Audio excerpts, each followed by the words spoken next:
Hello, I'm Congressman Paul Tonko, and I have the honor of representing New York's Capital Region in the House of Representatives. I would like to thank University of Albany President Robert Jones, as well as Tom Gase and Bob Bullock from the Rockefeller Institute for allowing me to send along this video and kick off today's event, which, for the second year, puts a prominent focus on our need to consider the disturbing trends we see with each year related to severe weather in New York and across the globe.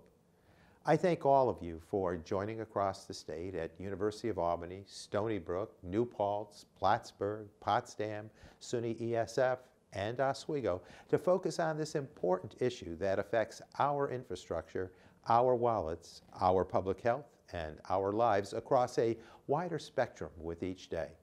I wish I could be with you, but my duties in the House of Representatives have kept me in Washington.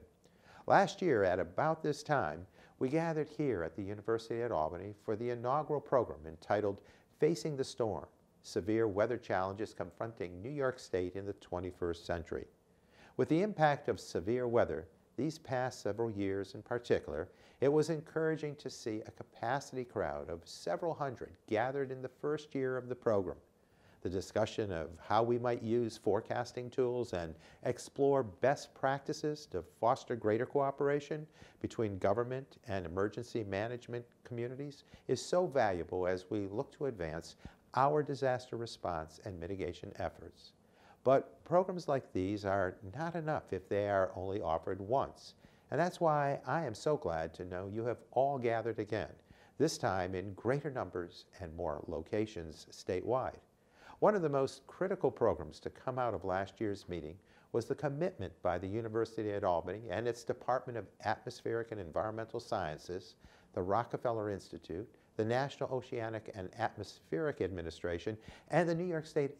Emergency Management Association to continue this annual event for local and state officials, the media, the public at large, as well as emergency management, academic, and nonprofit communities. As a former New York State Assembly member for nearly 25 years, and now as a member of Congress who represents communities impacted by disaster and floods, I take very seriously my responsibility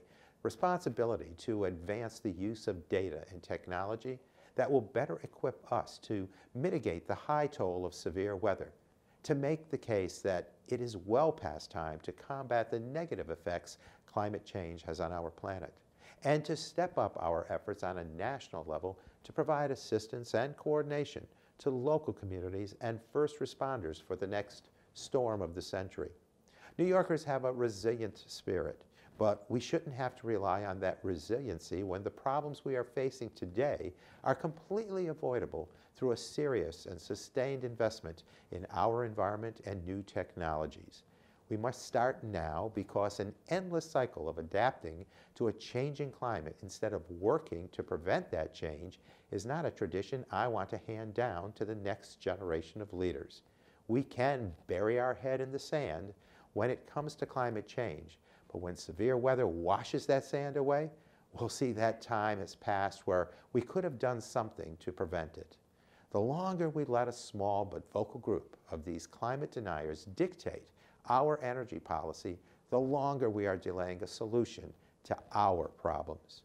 Through programs like the ones you are all here today to develop, it is my hope that we will become better prepared to find those solutions to the problems laid before us. Again, I wish I could be here with you today, but I wish you the best for a productive discussion that springs us through the rest of the year and another symposium such as this in 2016.